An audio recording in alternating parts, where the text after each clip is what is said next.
Hello mga kangani, ako si JR. Tara, samahan niyo ako.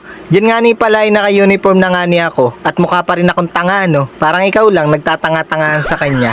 Charot! At dyan nga ni pala ay nabiyahin na ako at boom, handito na nga ni pala ako sa school.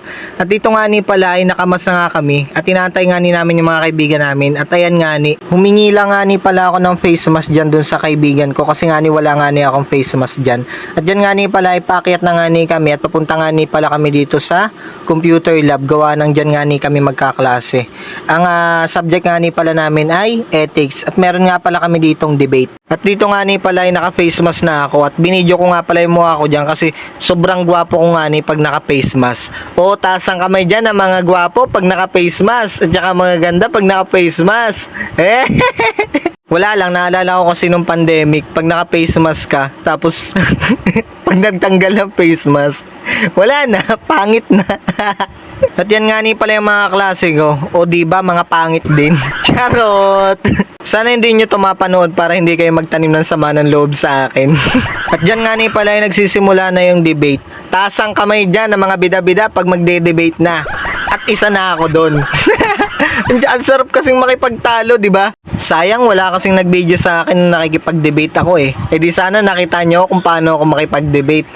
At dyan nga ni pala pinauwi na kami ni ma'am. Gawa ng kulang na kami sa oras niyan. Alas 4 na din dyan ang hapon. At tingnan nyo naman, bigla namang umulan ng malakas. At ayoko nga ning maglabas muna ng payong dyan kasi nga ning mababasa yung bayong ko. Charot! Hindi, ayoko kasing magpasukob. Joke lang. Pero hindi ko nga nilabas yung payong ko dyan. Tumakbo na lang ako. Hinayaan ko mabasa yung sarili ko. Katangahan eh. Ano? Sinong kagaya ko dyan ha? At dito nga gusto nga ni Kuya CJ na isama siya sa vlogot. Ayan nga siya pa-model-model pa. Hi! Tingnan nyo daw nga yung ano dyan, yung pagpatak ng ulan. O, diba? At dyan nga pala nandito kami sa may office. Gawa na nga ayan na yung kinakatakutan ko. Magbabayad nga kami. Gawa ng meron nga kaming tour na 2 days nga yun. At medyo alam nyo na. Ang hinayang tayo sa pinambayad natin pero sobrang sulit talaga nung binayad namin, promise. At yan nga pala nakuha na din namin yung nameplate namin. Buti na lang naitago ni ma'am. Tingnan nyo isang taon nga pala bago namin makuha yan kasi wala kaming 150. At paglabas nga namin dyan ay medyo nagtatraffic gawa na baha. Ano na, flood control. Charot lang, puno ata ng basura yung yung kanilang kanal eh. May naglilinis dun eh. Dapat kasi hindi kayo nagtatapon ng basura dyan sa kanal eh. Nako. At dyan nga pala naglalakad muna kami at pupunta muna kami dito sa pastilan. At nagutom na nga kasi kami dyan. At dyan nga bumili nga kami. 2 rice nga pala yan pero umorder pa ako ng isa. O diba? Para hindi nga tayo mamayat. Sinong ganon matakaw sa kanin? O taas ang kamay dyan. Charot.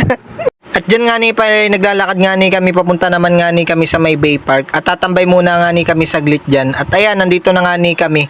At maulan nga dyan kaya saglit lang nga kami dyan. At habang nakatambay nga kami, ayan, meron nga palaka na nasisid. Charot! Yan nga pala si kuya, yan nga yung nanguhuli ng isda at galing nga niyang maglangoy, nangingilaw nga ang tawag ata nga doon Basta yun na nga yun. At dyan nga ayan, nag-aantay na nga pala ako dyan na masasakyan na bus. Kaya lang nga ang tagal dumating ng bus. Kaya ayan, napatricycle nga tayo dyan, sinong mainipi dyan at hindi na makapag-antay ng bus, yung mga nagbabas dyan Woo! At pagkabiyahe ko nga at pagkababa ko nga ng tricycle ay di syempre maglalakad na nga tayo. Nagpasalamat nga muna tayo kay kuya dyan at sabi ko nga mag-ingat gawa ng pabayan nga din nga siya dyan. At hanggang dito na lang, maraming salamat sa panonood, bye bye.